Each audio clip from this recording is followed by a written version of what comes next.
Welcome to a home hint from Border Home Inspection. Today I want to talk about wood stove chimneys. I've done these videos many times, but I'll do it another one. I'll show you what I'm looking at here today. So in this house they have a wood stove in the basement, and this chimney is serving that wood stove.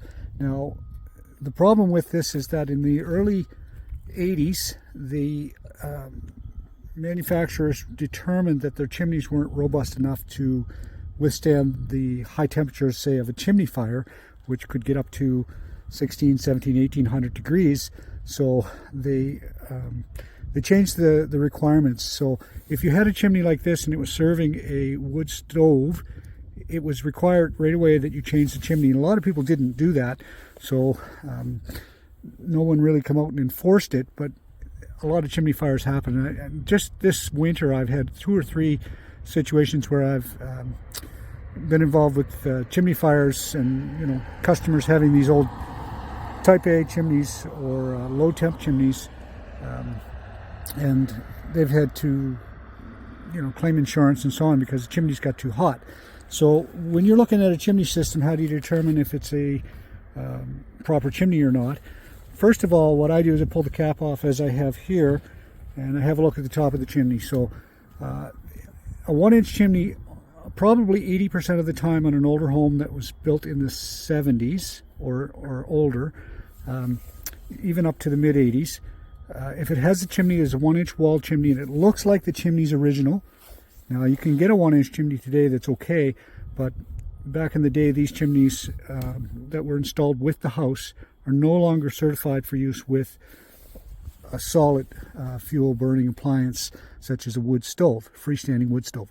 And again, the reason for that is that they weren't rated to take that kind of temperature, and if you had a chimney fire for whatever reason, they oftentimes would collapse inside and they would overheat the surrounding area around the chimney, and they would burn the house down or cause a fire in general. So if you have this type of system and you're wondering if it's still certified for wood, then have a look at it. If it looks like it's a brand new style chimney, it's nice and shiny, and it's 1 inch, it could possibly be rated for high temp. There's about 4 different companies that I can think of that do make a 1-inch chimney.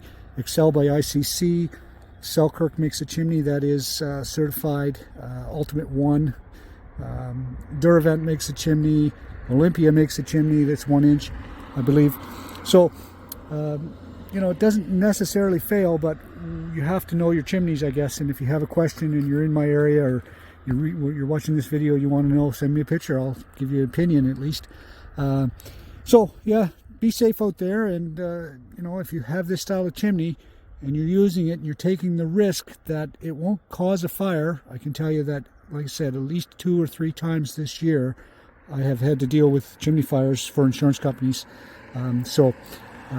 Just don't take the risk, folks. It's not worth it. So I just made the video about the wood stove chimney, and I thought of something. Before I close the video, I should give you one situation where this type of chimney is okay. So if you have a type A or a low temp chimney from the 1980s that is connected to a wood fireplace, so built into the wall, all you see is the face of the fireplace. Sometimes they had glass doors, other times they just had metal screens. That type of system with this type of chimney is certified. As long as it was tested together in a lab, and maybe I even said that in my video, I'm not sure, but it's okay for that type of scenario. Again though, this year alone I have had to deal with fireplaces that should have been safe and they caused a fire. So if you're not a risk taker, then I'd recommend changing out the old fireplace and the chimney to something more modern that it smokes less.